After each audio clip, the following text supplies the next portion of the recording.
Je parle de manière générale, pas forcément les gouvernements actuels, mais je parle des autorités congolaises, pour ne pas politiser l'affaire, n'ont jamais pris la mesure du danger qui représentait ces petits pays receleurs, un petit pays insignifiant qui est le Rwanda. C'est un pays qui a une ambition démesurée par rapport à la fois aux moyens intellectuels et capacités réelles qu'ils peuvent posséder, mais ils ont trouvé en nous une caste de gens inconscients du danger sur lesquels pesait réellement le fait de ne pas être unis et de se désunir, justement par des ambitions démesurées où tout le monde veut être président, tout le monde croit pouvoir dicter sa loi et n'obéit plus aux règles qui ont toujours concouru pour que nous soyons ces grands peuples. Et je dois vous signaler que d'aucuns pensent que la RDC a commencé le 30 juin 1960, encore moins poser la question à n'importe quel politique de ces pays.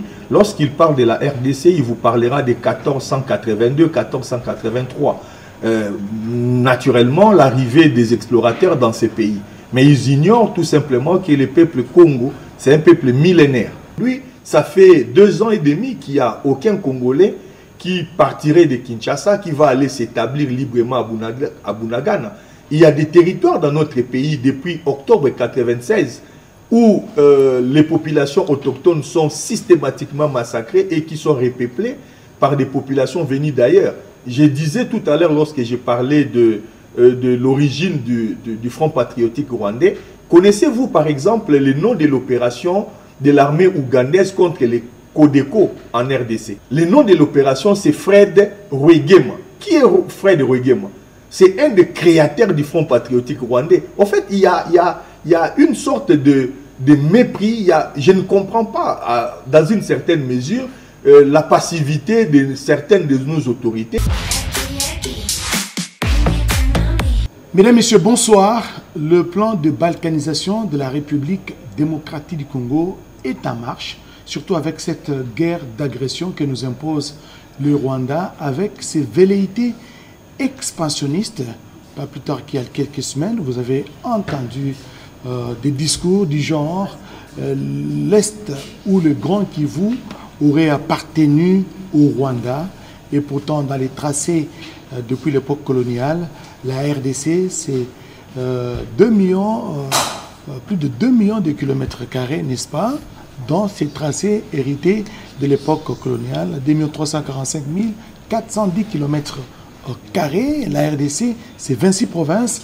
La République démocratique du Congo, c'est 145 territoires, sans compter les ethnies qui sont aujourd'hui à plus de 400. Et aujourd'hui, pour parler justement de la balkanisation et de l'attitude à prendre par les Congolais vis-à-vis de ces plans machiavéliques, nous avons invité pour vous M. Teddy Mfitou. Il est journaliste, chercheur et analyste indépendant. Avec lui, donc, nous allons décortiquer ce thème. Bienvenue sur ce plateau. Merci. Je vais dire, chers confrères. On est entre nous. Ça n'a pas commencé aujourd'hui. C'est depuis l'indépendance, à l'époque de Lumumba. On parlait même du plan de balkanisation. Et aujourd'hui, ça commence à se préciser. Oui, c'est une réalité qui a toujours existé. D'ailleurs, ce qui était connu comme la conférence de Berlin, en réalité, c'était la conférence sur le Congo. Il était question de pouvoir se partager et donner accès à ces vastes territoires à certaines puissances. C'est cela qui a concouru à la matérialisation de la dite conférence. Mais ces plans n'ont toujours pas marché, ça n'a pas commencé aujourd'hui. Plusieurs fois, les ennemis de la paix, les ennemis du Congo ont cherché à diviser ces pays de Lumumba. Ça n'a toujours pas marché. Non, ça n'a jamais marché jusque-là parce qu'il y a eu une volonté manifeste des Congolais, de toutes les tribus qui se sont réunies dans cet espace, parce qu'il y a une donnée que d'aucuns ignorent. La RDC en tant que nation, c'est une des rares nations qui a été, qui s'est constituée par acceptation. C'est-à-dire qu'on a recueilli des signatures des différents responsables des ethnies qui ont donné leur aval pour constituer ces vastes territoires. Justement parce que nous sommes une grande famille, la RDC en réalité.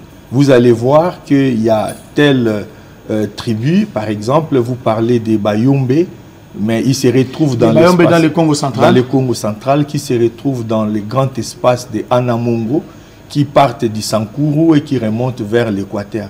Et vous retrouverez la même chose, les Anamongo chez les Lokele, vous allez les retrouver au niveau du Katanga. Donc c'est une histoire entre cousins, entre tantes, entre oncles, et c'est très compliqué. Et c'est difficile de les séparer, justement. C'est ce qui a constitué notre force jusque-là. Et quels sont les autres facteurs qui militent pour la non-balkanisation de la RDC? C'est la conscience de notre peuple. Ces dernières années, ça n'a pas été suffisamment dit.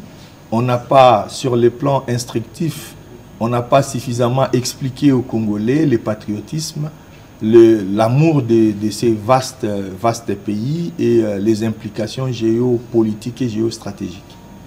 Mais l'ennemi, qui est d'ailleurs qui a été dénoncé plusieurs fois dans différents rapports des experts des Nations Unies, l'ennemi c'est le Rwanda qui agresse la République démocratique du Congo, cette fois-ci avec vraiment des intentions manifestes de récupérer une portion du territoire national. J'apprends que les forces d'occupation qui sont à Goma, qui sont à Bukavu et dans d'autres agglomérations, ont procédé au recensement de la population. C'est pratiquement le remplacement. On veut exterminer les communautés locales et remplacer par d'autres. Il y a plusieurs facteurs en cela. Et nous qui sommes Congolais, nous n'avons pas été très regardants. Il faut parfois accepter notre part des responsabilités pour rectifier les tirs. Ça n'a pas commencé avec ce qui s'est passé à Goma. On se rappelle à chaque fois que les Rwandais et leurs amis ougandais, il faut aussi les citer, parce que ça a commencé avec l'entrée de l'AFDEL. L'AFDEL qui est une émanation des Ougandais et des Rwandais, ont eu à attaquer à chaque fois et à repeupler tous les territoires qu'ils ont occupés. Et cette situation n'a pas été tellement parce qu'on avait d'autres urgences, on n'a pas été très regardant sur cela et ça a donné des idées pour qu'il continue cette sale besogne. Mais je vois juste à côté de vous, il y a un livre que vous avez rédigé, c'était en 2018-19, oui, si je ne m'abuse. 2019, Congo et Grégor du monde.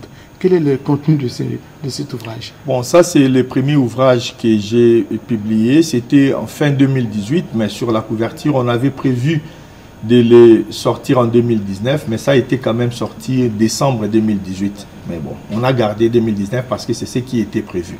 Mais dans cet ouvrage, il était question d'expliquer aux Congolais c'est quoi le Congo. Je voyais même le globe au milieu. Oui, voilà. Dans l'image, on a essayé de reproduire les concepts de ce qu'on a développé par égrégore. Égrégore, c'est le point au milieu d'un cercle qui permet à tous les points du cercle d'être à équidistant. Voilà, c'est ces concepts-là pour dire que le Congo, dans le monde ancien, lorsque nous n'avions que le berceau de l'humanité qui était l'Afrique, et au cœur de ces continents, de ces vastes continents, se trouvait déjà notre territoire. Donc, lorsqu'on parlait du monde, à l'époque, on ne parlait que de l'Afrique, parce que les autres continents n'étaient pas encore peuplés, n'étaient pas encore occupés. Donc, nous étions les centres du monde, et nous le sommes toujours. Et en tant que centre du monde, c'est ce qui nous crée tous les malheurs aujourd'hui, parce qu'aujourd'hui, on ne peut pas aller en Afrique du Sud sans passer par la RDC. Donc, c'est le passage obligé, même pour aller en Europe. Les pays qui sont à l'ouest ou à l'est du pays sont obligés de passer par la République démocratique du Congo pour rejoindre l'ouest. C'est pratiquement tout le malheur que nous connaissons aujourd'hui. Oui, c'est parce que nous voulons devenir un malheur. On peut transformer cela. Je prends un exemple européen. Lorsque vous êtes en Europe, par exemple en France, pour toutes les marchandises qui partent du nord du continent pour aller vers le sud, vous devez passer par la France. En cela, la France devient un centre et ça contribue à son économie. De la même manière pour les produits qui sont au niveau méditerranéen, qui doivent être ramenés vers d'autres lieux du continent, ils passent par cela. Donc c'était même un endroit stratégique pour nous pour pouvoir justement organiser une logistique, construire des infrastructures et être une puissance au cœur de ces continents.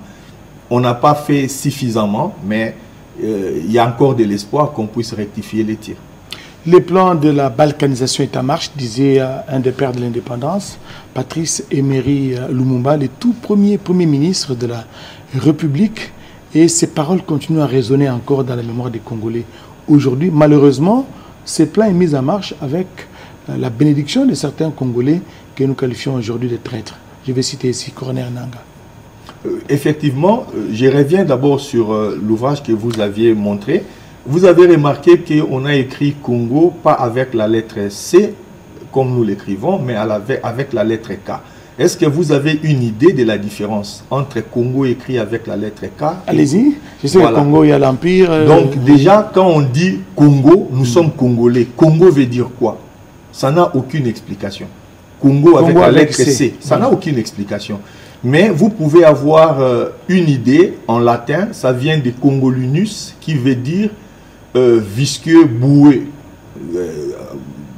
namukuse, potopoto, salité, en réalité. Et par extension, en français, Congolinus vous donne congolisation. Congolisation veut dire territoire empêtré dans des autonomismes régionaux. En un mot, rébellion. Vous n'allez pas me dire que c'est ça l'étymologie de notre Congo? C'est ce que je suis en train d'expliquer. Vous êtes chercheur. C'est le travail que j'ai fait. J'ai travaillé avec les archives coloniales belges sur notre pays pendant 13 ans. Les archives coloniales font exactement 19,5 km linéaires des documents. J'ai travaillé sur ça pour comprendre justement la dimension à la fois spirituelle et parapsychologique de ceux qui nous ont colonisés et ceux qu'ils ont introduits dans ces pays. Et d'ailleurs, vous les retrouvez dans la culture, je dirais la culture religieuse. Lorsque vous êtes par exemple chrétien et que vous devenez musulman, quel est le premier acte que l'on pose lorsque vous changez de religion? On vous baptise. Le baptême en réalité c'est changer votre nature. Et en changeant l'orthographe de notre nom, en réalité, on a changé la nature spirituelle de ces peuples. Et ça, c'est un élément qui n'est pas suffisamment exploité. Et d'après vous, il faut revenir à Congo, avec K? Oui, parce que Congo écrit avec la lettre K veut dire centre. Ça donne la position de ce que nous sommes, mais ça veut aussi dire Dieu. Parce que dans l'ancien temps, tous les peuples qui n'avaient pas, on n'avait pas les noms des pays. Alors les peuples s'identifiaient à la spiritualité qui concourait dans ces territoires-là, à la croyance surnaturelle qu'ils avaient. Et les dieux que nos ancêtres à l'époque adoraient, priaient, et ils l'identifiaient comme Congo. Ça ne veut pas dire que c'est un autre dieu, c'est juste la traduction de la compréhension de nos ancêtres et c'est l'équivalent de ce que nous avons aujourd'hui. Et Congo, c'est dans quelle langue? Congo, c'est une contraction de deux mots pour dire Ko, c'est-à-dire issu de, et Ngo, c'est-à-dire l'emblème de notre pays qui venait du léopard. Voilà, Congo, c'est ça la meilleure prononciation. Voilà. Revenons sur la balkanisation. Nous parlions justement des traîtres qui sont en train de concourir justement à la mise en œuvre de ces plans machiavéliques qui cherchent à diviser, à émietter la RDC peut-être en 4 petits morceaux ou en 6 pays différents. Est-ce que vous avez un message à passer à tous ces Congolais qui s'adonnent à cette sale besogne? En tant que journaliste, en tant que compatriote, je n'ai pas d'autres mots à passer à ces gens-là que de la gloire. On ne peut utiliser la gloire que lorsque l'on marche à côté de la mort. Et ils doivent comprendre cette réalité-là. Mais parlons un peu parce que c'est le Rwanda, selon vous êtes chercheur, selon certains analystes, constitue aujourd'hui l'arbre qui cache la forêt.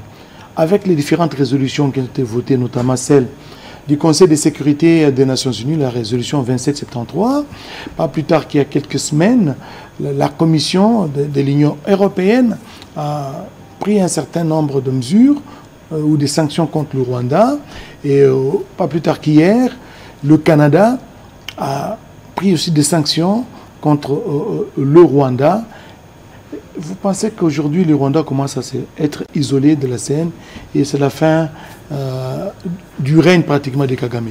Je pense que ce sont les autorités congolaises, je parle de manière générale, pas forcément les gouvernements actuels, mais je parle des autorités congolaises, pour ne pas politiser l'affaire, n'ont jamais pris la mesure du danger qui représentait ces petits pays receleurs, un petit pays insignifiant qui est le Rwanda. C'est un pays qui a une ambition démesurée par rapport à la fois aux moyens intellectuels et capacités réelles qu'ils peuvent posséder, mais ils ont trouvé en nous une caste de gens inconscients du danger sur lesquels pesait réellement le fait de ne pas être unis et de se désunir, justement par des ambitions démesurées où tout le monde veut être président, tout le monde croit pouvoir dicter sa loi et n'obéit plus aux règles qui ont toujours concouru pour que nous soyons ces grands peuples. Et je dois vous signaler que d'aucuns pensent que la RDC a commencé le 30 juin 1960, encore moins poser la question à n'importe quel politique de ces pays. Lorsqu'il parle de la RDC, il vous parlera de 1482, 1483. Naturellement, l'arrivée des explorateurs dans ces pays. Mais ils ignorent tout simplement que le peuple Congo, c'est un peuple millénaire. Et c'est scientifiquement donc les pays existaient depuis très longtemps. On ne peut pas dire que l'embouchure du fleuve Congo a été découverte par des Non, ça c'est un mensonge, on l'a démontré dans l'ouvrage. Ça ne peut pas être ainsi parce que nous sommes un peuple millénaire. Et les preuves sont là. Lorsque vous êtes en Belgique, par exemple, au musée royal des Tervuren, vous voyez l'os d'Ishango, qui est l'artefact des opérations mathématiques qui sont datées de presque 21 000 ans. Ça veut dire qu'il y a 21 000 ans, nos ancêtres connaissaient les mathématiques. Donc, nous avions déjà existé en ces moments-là en tant que peuple. Nous avions existé en tant que peuple, mais les Congolais, avides du pouvoir, vous l'avez souligné, qui se nourrissent des appétits, d'avoir à tout prix de l'argent, avoir de biens, des carrés miniers, ils sont en train de faire souffrir leurs frères congolais. Comment vous interprétez ces choses, vous, en tant que chercheur et analyste? C'est vraiment inconcevable. Ce sont des gens qui n'ont pas d'estime de soi, qui n'ont aucune dignité, encore moins une once d'intelligence. Parce que vous aidez un pays étranger à venir décimer vos propres frères pour repeupler les territoires ainsi dépeuplés par leur propre population. Et vous êtes fiers de cela. Vous savez, pour avoir travaillé avec d'autres compatriotes congolais ou encore avec des étrangers qui peuvent être rwandais, ougandais et consorts, mais qui ne sont pas forcément de l'obédience des régimes qui sont en place, ils ont une certaine manière de s'étonner en nous voyant, nous qui sommes congolais. Ils ne comprennent pas qu'il y ait des gens qui justifient, par exemple, le carnage qui a été à Goma, une armée étrangère, presque 10 000 hommes, qui arrivent dans une ville qui n'est pas la leur, avec, ils sont entrés dans la journée, hein, avec tenue militaire, ils sont passés par la petite barrière, on a vu des camions, tout ça. Ils ont décimé 3000 Congolais sur le sol congolais, et il y a des Congolais qui applaudissent. Il faut être de l'ordre, même les animaux n'ont pas ces genres de réflexes. Je ne sais pas comment qualifier ces gens. Ils ne sont pas humains, tout simplement. Et nous apprenons qu'à Goma, justement, ces militaires rwandais sont allés dans des hôpitaux, ils ont vidé des malades et les ont amenés à une destination inconnue. Ils ne pourraient faire cela qu'avec la complicité de nos frères. N'importe quel Rwandais qui arriverait à Kinshasa, il se perdrait. Parce que ce n'est pas une ville dans laquelle il a vécu, qu'il connaît et tout ça. Pour même avoir le sens de l'orientation dans notre pays, il doit être guidé. Et ce sont ces guides-là, ces traîtres-là, que nous n'avions pas jusque-là traités à bon escient. On a été trop clément. Dans ces pays, on a connu des gens qui se bombent le torse d'avoir tué des millions et des millions de Congolais et pour lesquels ils obtiennent des postes politiques. C'est cela qu'il faut justement combattre. Oui, Teddy Fitou, je rappelle que vous êtes journaliste et chercheur. Nous parlons de la balkanisation de la RDC, un plan qui est ourdi par les ennemis de la paix, notamment par nos voisins. Il faut citer ici le Rwanda, qui tient à tout prix à récupérer une partie du territoire, notamment l'espace Grand Kivu. Hein, il commence déjà à distiller des discours dans les réseaux sociaux, même à la télévision, disant que cette partie leur aurait appartenu, mais c'est le mauvais tracé justement de la colonie. Maintenant, je voudrais savoir, qu'est-ce que nous, à l'interne, nous devons faire? Parce que déjà, le plan est là, on commence à nous soumettre à la xénophobie. Aujourd'hui, on dit que les Swahiliphones sont pris à partie, et c'est le plan justement utilisé par l'ennemi, divisé pour mieux régner. Et qu'est-ce que nous devons faire à l'interne face à tout ce qui est concocté? Il faut répondre par les faits. Et en cela, je salue le travail qui a été fait par notre ministre de la Communication, Patrick Mouyaya Katembwe, avec les briefings où il oppose à chaque fois qu'il y a un mensonge des faits. C'est le meilleur moyen de pouvoir confondre les Rwandais. Pour ceux qui connaissent un peu le Rwanda, avec les fameux Ubwenge, les mensonges, c'est quelque chose qui est viscéral à ces régimes. On dirait même c'est institutionnel. Oui, c'est vraiment une industrie des mensonges, des tromperies et des désinformations. Mais il faut combattre cela par des faits. On a besoin d'avoir des travaux qui démontrent systématiquement les appréhensions, les équilibrations qu'ils essaient d'instiller dans notre pays. Prenons l'exemple des noms. Les Rwandais disent qu'il y a certains territoires en RDC qui portent des noms qui seraient en Kinyarwanda. En cela, ça justifie le fait que c'était des territoires rwandais que nous aurions obtenus après les tracés des colons. Ce qui n'est pas vrai. C'est quel territoire comme ça qui a... Rutshuru, par exemple, ils disent Rutshuru c'est en Kinyarwanda et c'est vrai. Nyamuragera c'est aussi en Kinyarwanda, c'est vrai. Mais cela n'est pas une raison. Moi, j'habite en Belgique, par exemple. Nous avons le métroport de Namur, les quartiers qu'on appelle Matongé. Cela, pour autant, ne devient pas un quartier construit par des Congolais. La nomenclature existe partout. Vous allez en Égypte, vous allez trouver des rues Lumumba. Ça ne veut pas dire que Lumumba ou ses frères ont été construits des rues de l'autre côté. Et ce genre d'exemple, la principale rue, par exemple, au niveau de San Francisco, là où il y a la Silicon Valley, s'appelle, c'est un nom d'ailleurs en espagnol, la Rua de Santa Maria.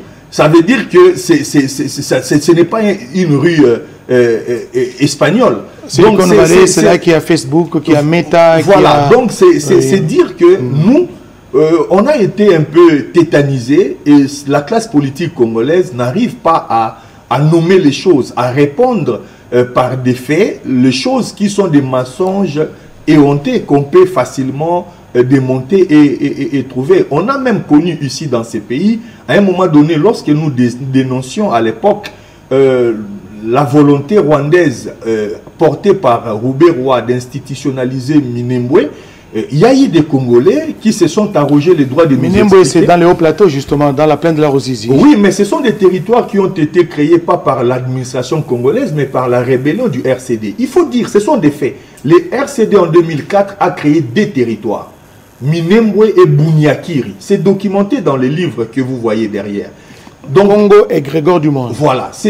Ils ont créé des territoires. Pourquoi? Parce que dans la logique rwandaise, pour rentrer dans l'esprit congolais, il leur manquait un élément. Vous savez, en RDC, pour que vous soyez reconnu comme Congolais, vous devez absolument avoir 3 éléments. Vous devez avoir un chef qui représente votre tribu, votre communauté. La chefferie, c'est quelque chose de très significatif chez nous. Vous devez avoir une langue, parce que chez nous, nous sommes identifiés par rapport à la langue que nous parlons. Voilà pourquoi les Bambala parlent le Kimbala, les Baluba parlent le Chiluba, les Bayaka parlent le Kiyaka et consorts. Donc, le 3e élément, c'est avoir un territoire. Et les Rwandais n'ont jamais eu de territoire en RDC. Voilà pourquoi ils ont commencé la cristallisation par ce qu'on a appelé Mulenge, qui était une colline. Ils ont commencé par dire, nous sommes Banyamulenge, donc nous arrivons, le territoire, les collines qu'on appelle Mulenge nous appartient. Après, cette logique ne tenait pas. Pour la simple raison, il y avait d'autres populations rwandaises qui se retrouvaient au nord Kivu, pendant que les Mulenge se trouvent au sud Kivu. Donc, qu'est-ce qu'ils ont fait? Ils ont changé la nomenclature. Ils ne parlaient plus de Banyamulenge. Ils ont commencé à parler de Tutsi congolais. Parce que ça, bon, on va y revenir. Ça rentrait dans une logique, c'est important. Teddy Fit, c'est vraiment important. Je sais que ça fera l'objet d'une émission plus élaborée, parce que c'est une grande question. Revenons à notre sujet du jour, la balkanisation. C'est les questions de nationalité, les questions de repeuplement, dépeuplement. On va en parler. Revenons sur la balkanisation, parce que je disais tantôt que le Rwanda constitue l'arbre qui cache la forêt. C'est la partie visible justement de l'iceberg face à ces velléités expansionnistes du Rwanda. C'est depuis 2022 que Bunagana, à la limite avec l'Ouganda, la partie congolaise, est sous occupation. C'est depuis 2022. C'est l'une des premières cités à être tombée, entre guillemets, à être prise par l'ennemi. Et l'ennemi a progressé jusqu'à Goma. Aujourd'hui, on parle de Bukavu. Je voudrais avoir une idée, parce que le président Museveni, le président ougandais, a reçu dernièrement, disons, qu'est-ce que j'ai dit, le président rwandais a reçu dernièrement le fils Museveni, qui est un général d'armée. Est-ce que vous avoir une idée de l'objet de cet entretien? C'est l'angle mort de notre manière de percevoir ce qui se passe dans l'Est. Il faut comprendre d'abord l'origine du Front patriotique rwandais. Le Front patriotique rwandais est né des réfugiés, et ces éléments sont importants. L'FPR. Le FPR est né des réfugiés rwandais qui habitaient en Ouganda, qui ont été utilisés en 1986 par Yoweri Kaguta Museveni pour conquérir le pouvoir en Ouganda. En contrepartie, Museveni a engagé Kagame à l'époque qui était son garde du corps d'ailleurs, oui, chargé de sécurité. Il s'occupait du renseignement dans l'armée ougandaise.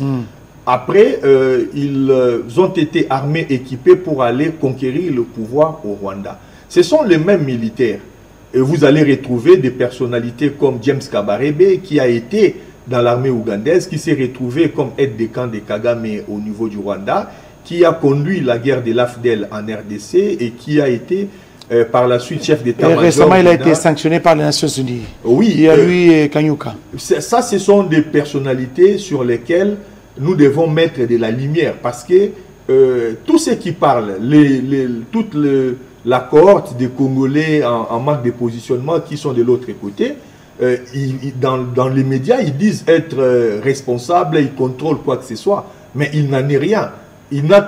Vous n'avez qu'à voir, par exemple, des entreprises comme Kingston Holding Fresh, qui blanchissent l'argent de la rébellion. Et l'entreprise en question a été sanctionnée par les États-Unis. Voilà. Et vous ne trouverez pas un seul, entre guillemets, Congolais de souche dans ce genre d'opération. Lorsqu'il faut vendre les minéraux, par exemple, le coltan congolais est vendu aux Chinois, il y a eu l'or congolais qui est vendu en Arabie Saoudite, vous ne trouverez pas dans ces genres de transactions un seul Congolais. Donc ce sont des pantins, ce sont des marionnettes qui sont utilisées. Et j'aime le terme pantin, le terme utilisé par le président de la République, des pantins. Voilà, ce sont des marionnettes qui sont utilisées pour congoliser une aventure rwandaise. Mais ils ne maîtrisent rien. Ils ne maîtrisent rien, ils ne sont aux prises à rien d'autre. On leur donne des miettes et ça complaît à leur sort. D'ailleurs, pour les Rwandais, ils ont un mépris manifeste pour ces genres de personnalités. Vous verrez, ils n'iront nulle part parce que cette aventure ne réussira pas. Puisque le peuple congolais est debout, le peuple congolais a compris et nous ferons tout ce qui est à notre pouvoir pour que cette aventure rwandaise de nous prendre des terres ne réussisse jamais. Et donc la balkanisation de la RDC, c'est du leurre, ça ne réussira pas, vous l'avez souligné. Non, ce n'est pas un leurre.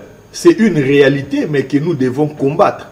La balkanisation est réelle. Aujourd'hui, ça fait 2 ans et demi qu'il n'y a aucun Congolais qui partirait de Kinshasa, qui va aller s'établir librement à Bunagana. Il y a des territoires dans notre pays depuis octobre 1996 où les populations autochtones sont systématiquement massacrées et qui sont repeuplées par des populations venues d'ailleurs. Je disais tout à l'heure, lorsque j'ai parlé de l'origine du Front patriotique rwandais, connaissez-vous par exemple le nom de l'opération de l'armée ougandaise contre les Codeco en RDC? Le nom de l'opération, c'est Fred Rwigema. Qui est Fred Rwigema? C'est un des créateurs du Front patriotique rwandais. En fait, il y a une sorte de mépris. Je ne comprends pas, dans une certaine mesure, la passivité de certaines de nos autorités qui laissent passer des choses qui sont en réalité des insultes pour notre intelligence et notre peuple. Voilà, merci à Teddy Fitou. Nous sommes en train de terminer cette émission. Les Congolais se comptent par milliers, dizaines de milliers, centaines de milliers qui sont en train de vous suivre à Kinshasa, en Belgique, en France, aux États-Unis, partout ailleurs dans le monde. Si vous êtes demandé de passer un message en direction de ces Congolais qui sont d'abord dans les zones sous occupation et ceux qui vous suivent à travers les pays du monde, lesquels passerez-vous? Mon message est très simple. À nos confrères déjà journalistes qui subissent, je pense particulièrement à Touvert qui a été arrêté. Le directeur provincial de la RTNC Nord Kivu. Voilà, ce qui est un confrère avec qui nous échangeons. Mais à travers lui, toute la population des zones sous occupation, ils doivent être assurés de notre solidarité. Nous ne dormons pas, nous ne mangeons pas, nous ne vivons pas sans penser à eux. Et nous voulons, une fois que cette situation ne sera plus qu'un long souvenir, nous retrouver comme on a toujours été. La RDC, c'est une grande nation, c'est 2 345 410 km², vous l'avez souligné, c'est 26 provinces actuellement, c'est 145 territoires, et tout ça ne font que un. Il n'y a pas un seul centimètre de notre territoire que nous céderons à qui que ce soit, quel que soit le temps, la durée, la dureté des combats que nous aurons amenés. C'est une obsession pour tout ce qui est congolais et à la diaspora congolaise qui porte ce pays dans son cœur, qui se bat avec les moyens à leur disposition, des maigres moyens bien évidemment, de ne pas se fatiguer et de porter ces combats parce que nous ne pouvons pas prendre le risque d'essayer une seule fois de devenir apatride. Nous n'avons pas besoin de devenir palestiniens pour comprendre la valeur d'avoir une terre. Et le lien tellurique, le lien qui nous unit à cette terre est sacré. C'est un don que nous avions reçu de nos ancêtres et que nous avons le devoir de protéger cet héritage, ce grand héritage, ce bel héritage pour le léguer à nos enfants et aux enfants de nos enfants. Merci Teddy Fitou. Je rappelle que vous êtes journaliste, et chercheur, analyste indépendant. Merci pour votre contribution dans cette émission. Question d'actualité, espérons vous retrouver dans d'autres tribunes pour parler notamment de cette question de la montagne de Minembwe, c'est ça? Ce sera avec le Moulengue, c'est ça? Le Moulengue. Voilà, merci de nous avoir suivis et à la prochaine.